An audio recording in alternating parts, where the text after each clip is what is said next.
और आइए शुरू करते हैं न्यूज पथ पर सफर। सबसे पहले आपको दिखाते हैं ऐसी तस्वीरें जिनका जिक्र सरे रहा है। ये तस्वीरें सुर्खियों में भी है और सोशल मीडिया पर भी है। इनसे आपका बाखबर होना बेहद जरूरी है क्योंकि चौराहे पर इन्हीं की चर्चा है। चर्चा जीत के बाद अलग अंदाज में जश्न की भी है।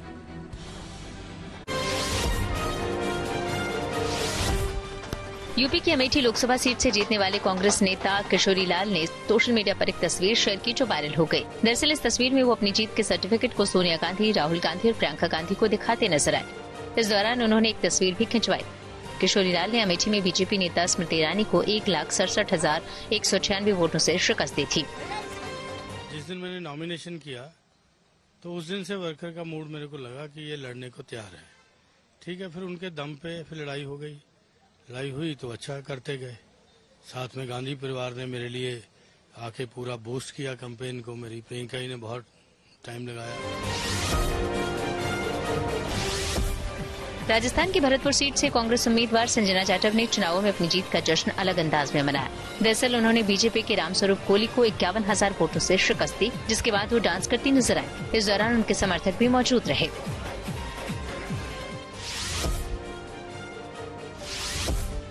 प्रधानमंत्री नरेंद्र मोदी ने विश्व पर्यावरण दिवस को लेकर एक अभियान शुरू किया। इसके तहत सबसे पहले पीएम ने भी एक पौधा लगाया। इस अभियान का नाम एक पेड़ माँ के नाम है। इसका मकसद देश में ज्यादा से ज्यादा पेड़ लगाना है।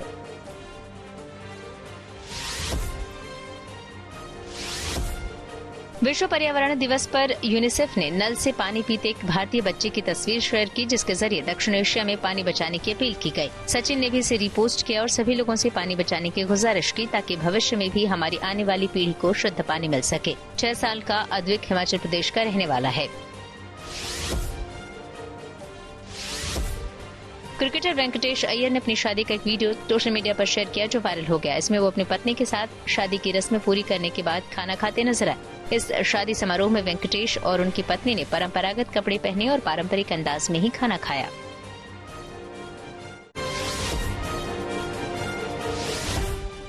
उत्तराखंड के सहस्त्रताल में ट्रैकिंग के दौरान पहाड़ी इलाके में फंसे कुछ लोगों को वायुसेना और दूसरी रेस्क्यू टीमों ने एयरलिफ्ट कर निकाल लिया, लेकिन अब भी 3 शेरपा वहां फंसे हुए हैं। लेकिन मौसम खराब है, जिस वजह से अब उन्हें सुबह निकाला जाएगा। वहीं रेस्क्यू किए गए लोगों को देहरादून के अस्पताल में भर्ती करवाया गया है। जिंदगी का सफर सुहाना हो, इसके लिए सावधान रहना जरूरी है। रोजमर्रा की आपाधापी में कुछ देर बैठकर सोचना समझना भी जरूरी है कि आपके आसपास क्या हो रहा है और जो कुछ हो रहा है उससे हमारी जिंदगी, हमारा परिवार कैसे प्रभावित हो सकता है। इसलिए हॉर्न बजाकर बाखबर करने वाली खबर जरूरी होती है। और आज की ये खबर पर्यावरण को लगातार हो रहे नुकसान से जुड़ी है।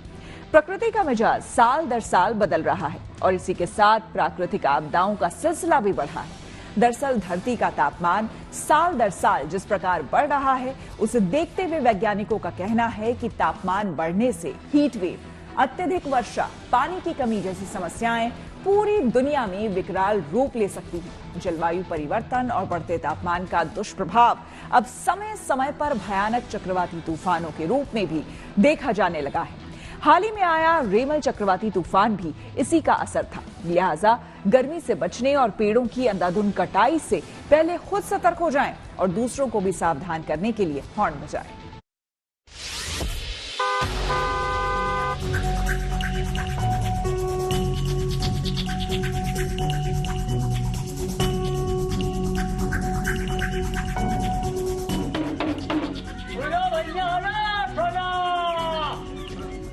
बहुत जरूरी काम है तो सवेरे सवेरे जावे और 10 बजे का काम से कि वापस आ जावे।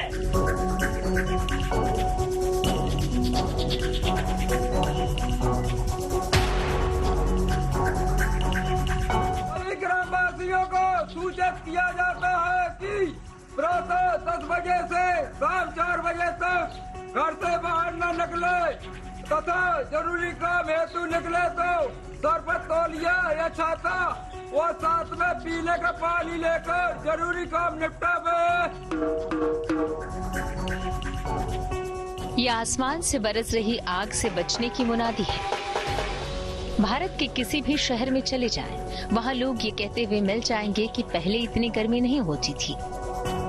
हर साल की तरह इस बार जो पर्दे लगाते हैं कपड़े के, लेकिन वो कपड़े के पर्दे फट गए इस गर्मी से वो बहुत भारी गर्मी है। बहुत जोरदार गर्मी है। गर्मी ने तो रिकॉर्ड तोड़ दिया इस बार। आपने लोगों को ये भी कहते हुए अक्सर सुना होगा कि मैं पहले भी इस शहर में आ चुका हूँ, लेकिन उस वक्त इतनी गर्मी नहीं थी। इस साल काफी भीषण गर्मी है।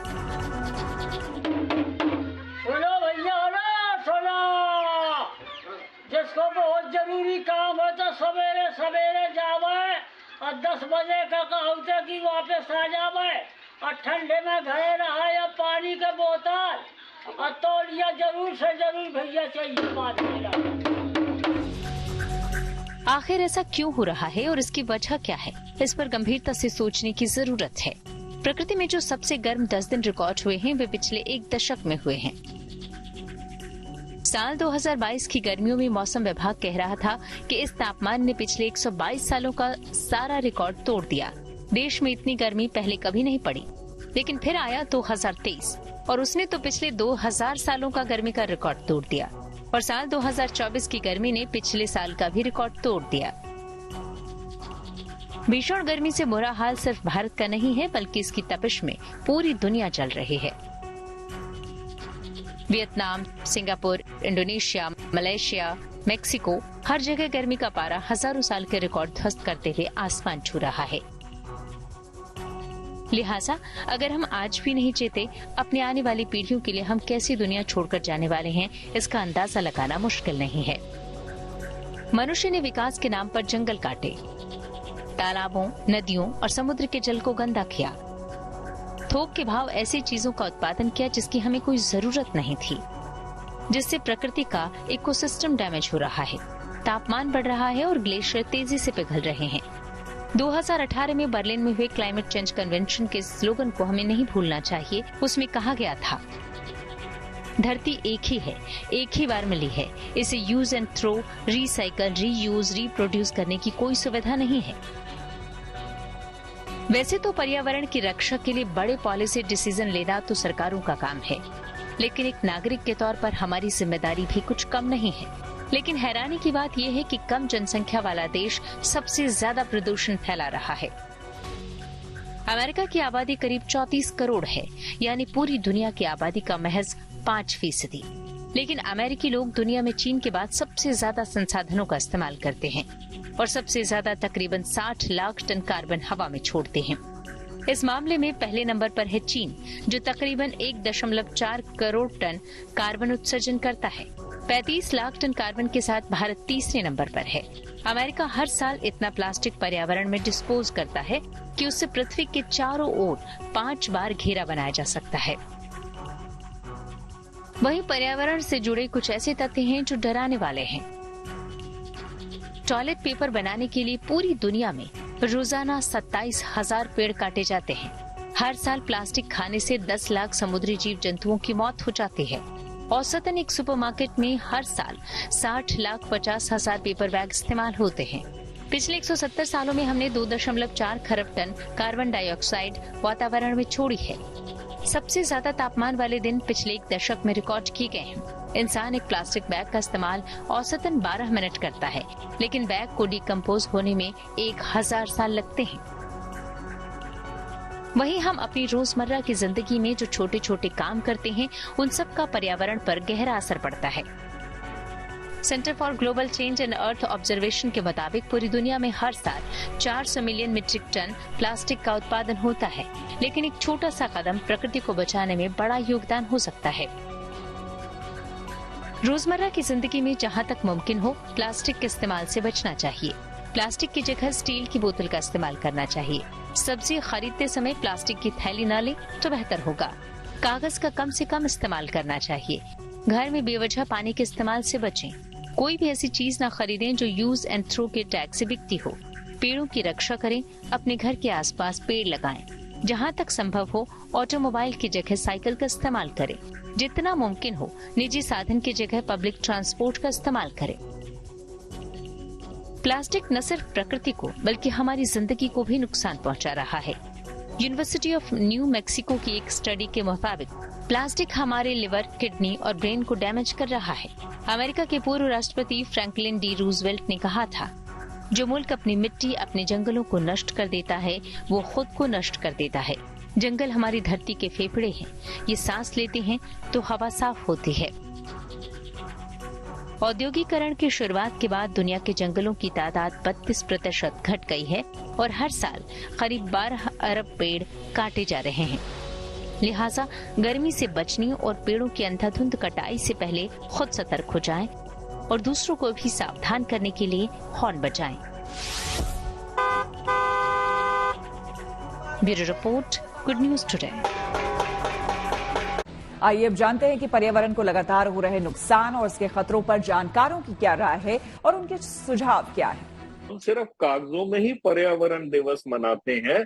हम सिर्फ ये एक सेरेमोनियल रिचुअल की तरह इसको फॉलो करते हैं। अगर हम ग्राउंड पे बात करें तो हमारी सरकारी एजेंसियां सबसे ज्यादा पर्यावरण की धज्जियां उड़ा रही हैं। अगर हम जितनी ये प्लांटेशन ड्राइव्स करते हैं, हम दिल्ली की एग्जांपल ले लें, अगर वो प्लांटेशन ड्राइव सरवाइव करती होती तो अब तक दिल्ली में आपको 1 इंच बैरन लैंड नहीं मिलती। मैं भी अब पिछले साल से मैंने प्लांटेशन शुरू करी है राजस्थान में। लगभग 750 एकड़ में मैं प्लांटेशन कर रहा हूं पीसेस में। मैं 3 साल से छोटा पौधा नहीं लगाता और मेरे वहां प्लांटेशन में सर्वाइवल रेट है 98% और यहाँ सर्वाइवल रेट दिल्ली में 9.8% भी नहीं है। तो हमने एक पर्यावरण दिवस को पैसा बनाने का धंधा बना लिया है। हमने पर्यावरण दिवस को एक मजाक बना के रख लिया है। केजरीवाल को लगा है बड़ा झटका। आइए सीधे आपको लिए चलते हैं न्यूज एक्सप्रेसवे पर, जहां देश भर की कुछ और जरूरी खबरें कर रही हैं आपका इंतजार। दिल्ली की राउज एवेन्यू कोर्ट से सीएम अरविंद केजरीवाल को बड़ा झटका लगा। अदालत ने सेहत के आधार पर उनकी अंतरिम जमानत याचिका खारिज कर दी। केजरीवाल ने सेहत का हवाला देते हुए जरूरी जांच के लिए 7 दिनों की जमानत की मांग की थी, लेकिन अब कोर्ट ने केजरीवाल की न्यायिक हिरासत 19 जून तक बढ़ा दी।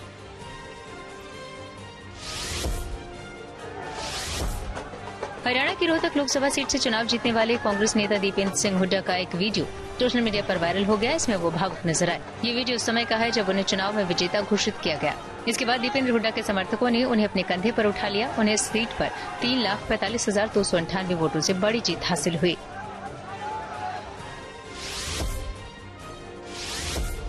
मुंबई उत्तर पश्चिम लोकसभा सीट का नतीजा सुर्खियों में आ गया। दरअसल वहां जीत हार का अंतर महज 48 वोटों का रहा। ये मौजूदा लोकसभा चुनाव में सबसे कम विनिंग मार्जिन दर्ज किया गया। यहां से सीएम एकनाथ शिंदे के पार्टी शिवसेना के उम्मीदवार रविंद्र वायकर ने ये जीत हासिल की।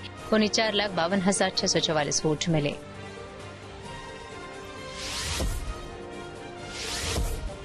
सैंड आर्टिस्ट सुदर्शन पटनायक ने ओडिशा के पुरी में समंदर किनारे एक सैंड आर्ट तैयार की, जिसके जरिए एनडीए को बहुमत मिलने पर जीत की बधाई दी गई। इसमें बीजेपी के पार्टी सिंबल कमल के फूल की रेत की कलाकृति बनाई गई। साथ ही इसके बीच में पीएम नरेंद्र मोदी की तस्वीर भी बनाई। वहीं इसके नीचे बधाई मोदी जी लिखा गया। बिहार के समस्तीपुर में ट्रेन के आगे गमछा दिखाकर 1500 यात्रियों की जान बचाने वाले बहादुर बच्चे का सम्मान किया गया। साथ ही रेलवे के डीआरएम ने उनके नाम की सिफारिश राष्ट्रीय बाल पुरस्कार के लिए करने का ऐलान किया। दरअसल पिछले दिनों 11 साल के शहबाज ने देखा था कि न्यू कॉलोनी के पास रेलवे ट्रैक क्रैक हो गया है। ऐसे में शहबाज ने नजर पड़ते ही काठगोदाम एक्सप्रेस ट्रेन को लाल रंग का गमछा दिखाकर रुकवा दिया, जिससे बड़ा हादसा टल गया। ऐसे में रेलवे ने इस बहादुर बच्चे को प्रशस्ति पत्र के साथ कुछ चीजें देकर सम्मानित किया। खबरों के एक्सप्रेसवे से आगे रुक करते हैं सियासी ढाबे का, जहां आज की सबसे दिलचस्प खबर मौजूद है। लोकसभा चुनाव के नतीजों के बाद अब दिल्ली की सियासत में हलचल तेज हो चुकी है। एक तरफ एनडीए की बैठक में सर्वसम्मति से नरेंद्र मोदी को नेता चुन लिया गया और कहा गया कि मोदी के नेतृत्व पर देश को भरोसा है। इस बैठक में यह भी माना गया कि पिछले 6 दशक के बाद ऐसा हुआ है जबकि तीसरी बार जनता ने सशक्त सरकार का चुनाव किया है। उधर इंडिया गठबंधन के नेताओं की कांग्रेस अध्यक्ष मल्लिकार्जुन खड़गे के आवास पर हुई मीटिंग के बाद मल्लिकार्जुन खड़गे ने कहा कि इंडिया ब्लॉक फिलहाल सरकार बनाने की कोशिश नहीं करेगा।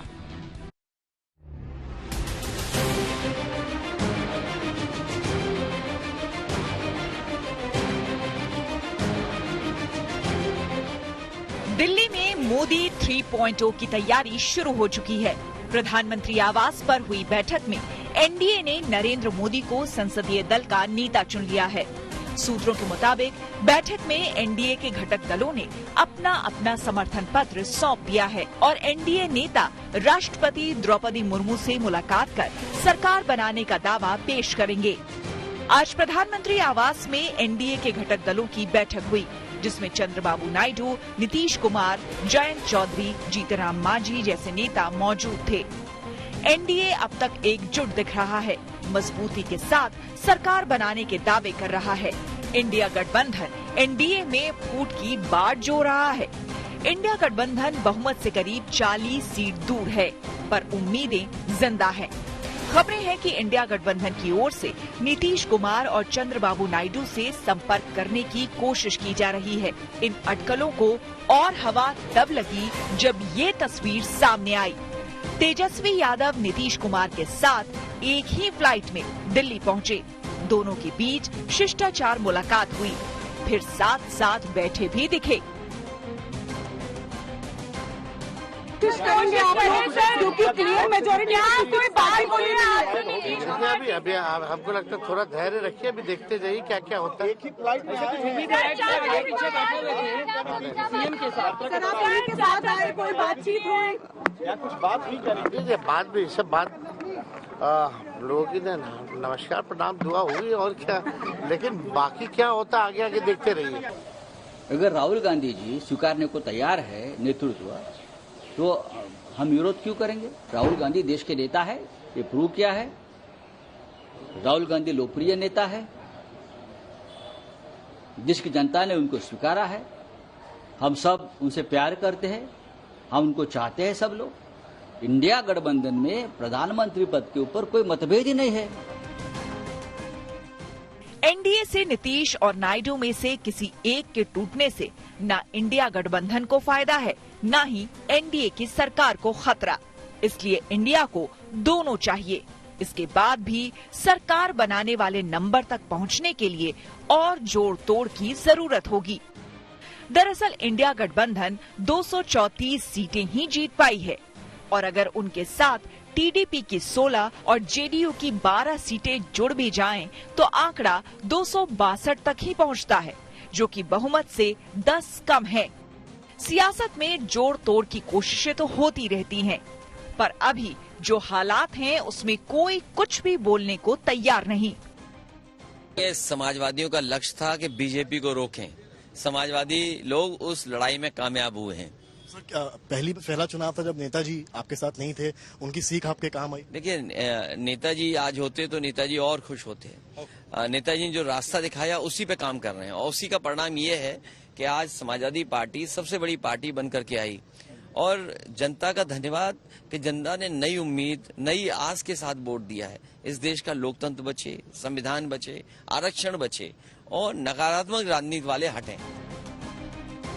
सियासत में सब कुछ इतना साफ नहीं होता और जब बात नीतीश कुमार और चंद्रबाबू नायडू की हो तो उनके सियासी दांव को लेकर अटकलों का बाजार गर्म ही रहता है। बहरहाल एनडीए ने सरकार बनाने की तैयारियां तेज कर दी हैं। Bureau report, good news today. News पर आ गया है धन बाजार, जहां शेयर बाजार से लेकर कारोबार तक की सभी अहम खबरें होती हैं, जिसका सीधा रिश्ता आपकी आमदनी आपकी जेब से होता है। यहां तेज रफ्तार खबरों के बीच ये जरूरी खबरें छूट न जाए, इसलिए सीधे आपको लिए चलते हैं धन बाजार। चुनाव नतीजों के दिन भारी गिरावट के साथ बंद हुए शेयर बाजार में अगले दिन बुधवार को भारी बढ़त दर्ज की गई। सरकार गठन की कवायद के बीच बैंक और मेटल समेत सभी सेक्टरों के शेयरों में तेजी रही। इस वजह से सेंसेक्स 2303 अंकों की भारी बढ़त के साथ 74,382 पर बंद हुआ। वहीं निफ्टी भी 736 अंक उछलकर 22,620 पर पहुंच गया।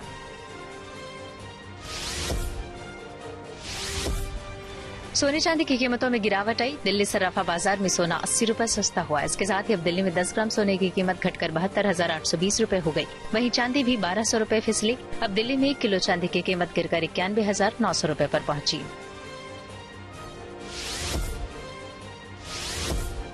टाटा ग्रुप की एयरलाइन कंपनी एयर इंडिया ने यात्रियों के लिए खास सेवा शुरू की है, जिसे फेयर लॉक सर्विस नाम दिया गया है। इससे अब पैसेंजर्स 48 घंटों के लिए उनकी ओर से सिलेक्ट किए गए किराए को लॉक कर सकेंगे। हालांकि इसके लिए पैसेंजर्स को 500 से 1500 रुपए तक फीस का भुगतान भी करना पड़ेगा।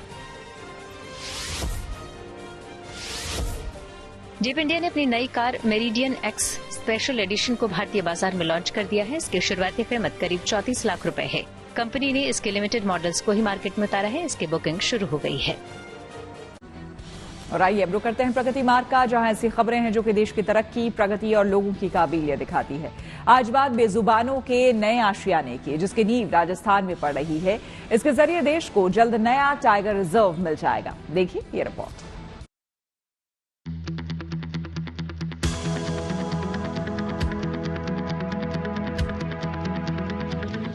चंबल के बीहड़ जंगलों में अब इनका राज है। जो जंगली इलाका कभी डाकुओं का ठिकाना था, वहां अब ये शान से चहलकदमी करते हैं, दौड़ लगाते हैं।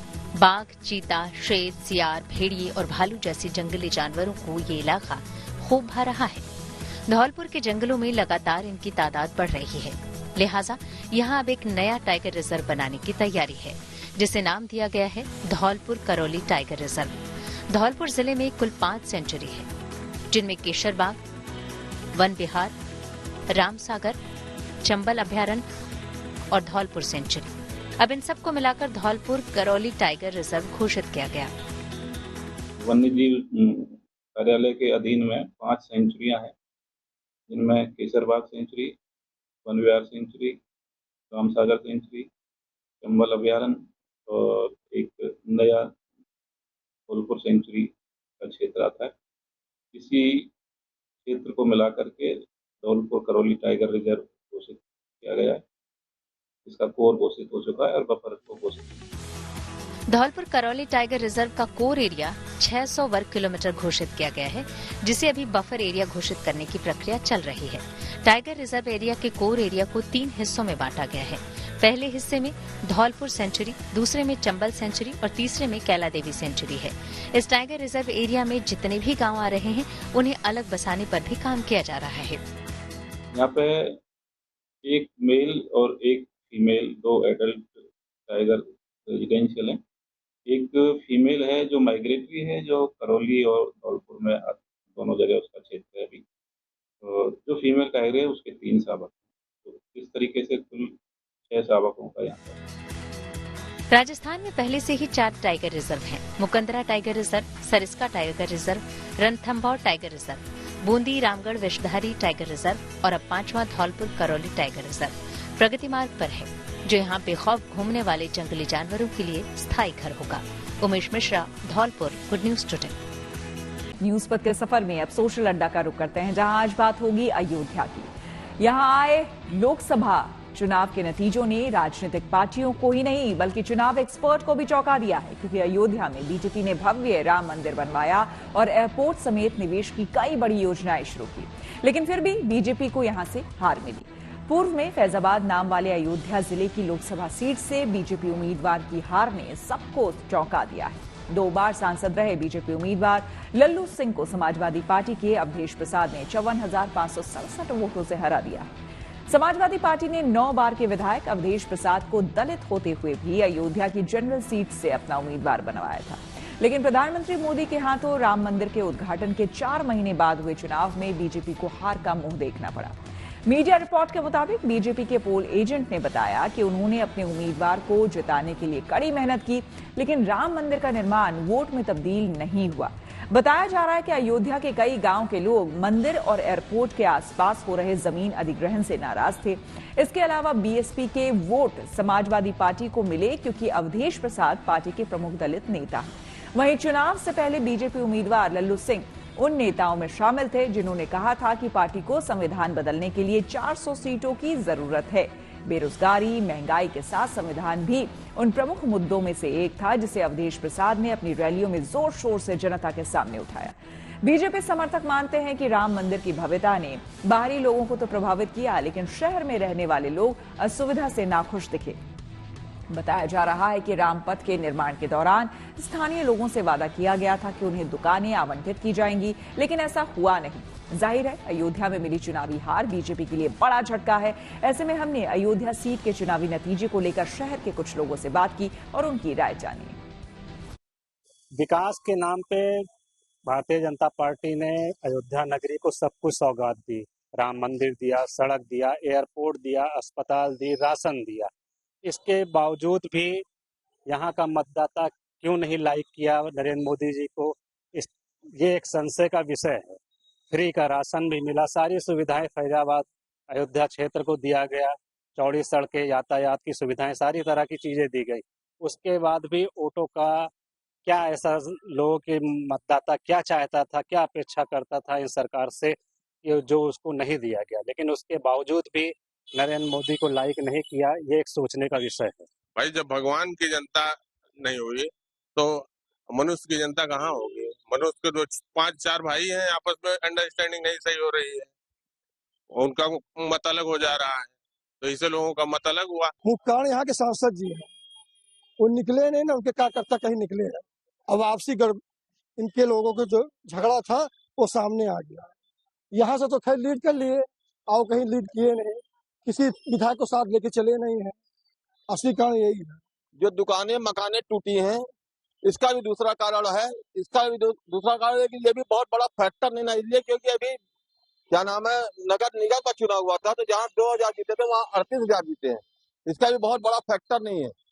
ये हमारे सांसद जी जो है जैसे थोड़ा दगे हुए से जैसे लग रहे थे कि दगे से, और जो है उनकी जो है स्थिति थोड़ी भी उस तरीके से थी, उनकी भी नाराजगी थी। कुछ नेताओं का अपना अंतरकलह था, कुछ जाति समीकरण बिगड़ा इनका, कुछ जो है कुछ आपसी विवाद, और नेता का खुलेआम दर्शकों से, आम आदमी से ना मिल पाना, ये बहुत बड़ा कारण रहा बीजेपी की हार का, जो आखिरी में जो है लोगों ने वोट से अपना जो है नाराजगी जाहिर की, उसकी वजह से यहाँ से बीजेपी हारी। दूरसंचार विभाग की स्पेशल तैयारी। जी हां, टेक्नोलॉजी से जुड़ी ऐसी ही हर एक जरूरी खबर को जानने समझने के लिए आइए आपको लिए चलें डिजिटल गली। खबर है कि अब जल्द ही ड्रोन और बैलून से भी मोबाइल नेटवर्क मिल सकता है। दूरसंचार विभाग ने इसकी तैयारी पूरी कर ली है। जल्द इसके लिए ट्रायल शुरू कर दिया गया है। इससे 5G मोबाइल सेवाएं भी उपलब्ध कराई जा सकती हैं। यानी जब कोई आपदा या किसी और इमरजेंसी में कहीं फंसा हो तो ये तरीका काफी कारगर साबित हो सकता है।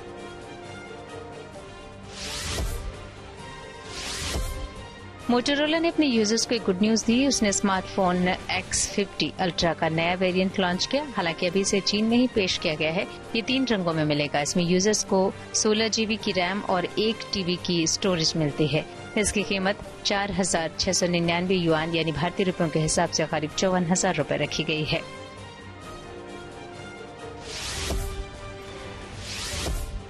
खबर एक इंस्टाग्राम एक ऐसा फीचर ला रहा है जिससे टीनेजर को सिक्योरिटी मिलेगी, यानी बच्चे सोशल मीडिया पर हैरेस न हो, इसके लिए वो खुद कुछ संदिग्ध फॉलोअर्स पर बंदिश लगा सकते हैं। अमरनाथ यात्रा शुरू होने के पहले बाबा बर्फानी की तस्वीर सामने आ गई है। बर्फ से बनने वाले शिवलिंग ने पूरा आकार ले लिया है। वहीं अमरनाथ यात्रा की तमाम तैयारियां भी लगभग पूरी हो गई है। 52 दिन की ये पवित्र यात्रा 29 तारीख से शुरू होकर 19 अगस्त तक चलेगी।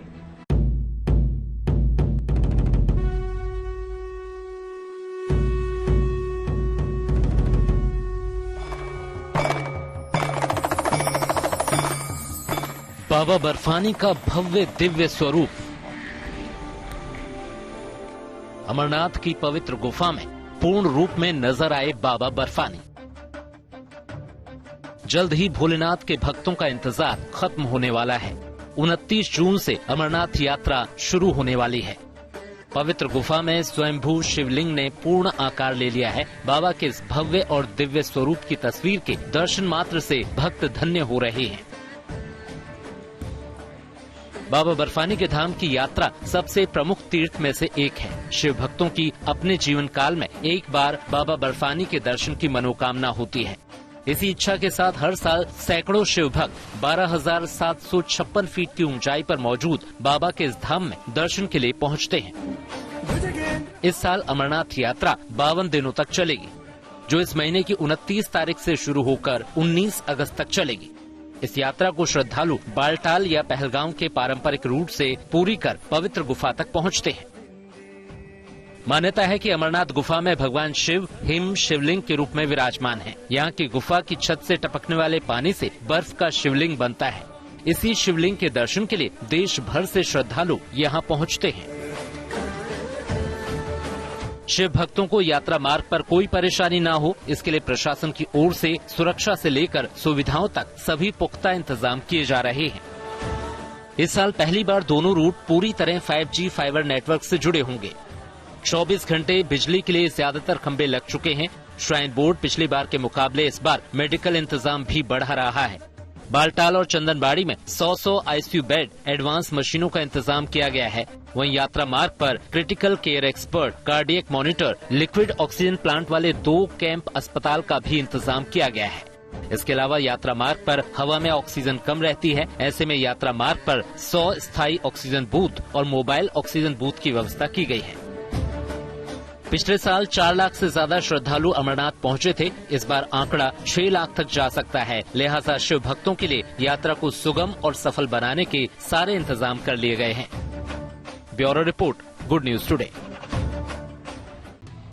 तो इसी के साथ न्यूज पथ में मेरे यानी कि श्वेता झा के साथ फिलहाल इतना ही। देश दुनिया की तमाम पॉजिटिव खबरों के लिए आप देखते रहिए गुड न्यूज टुडे।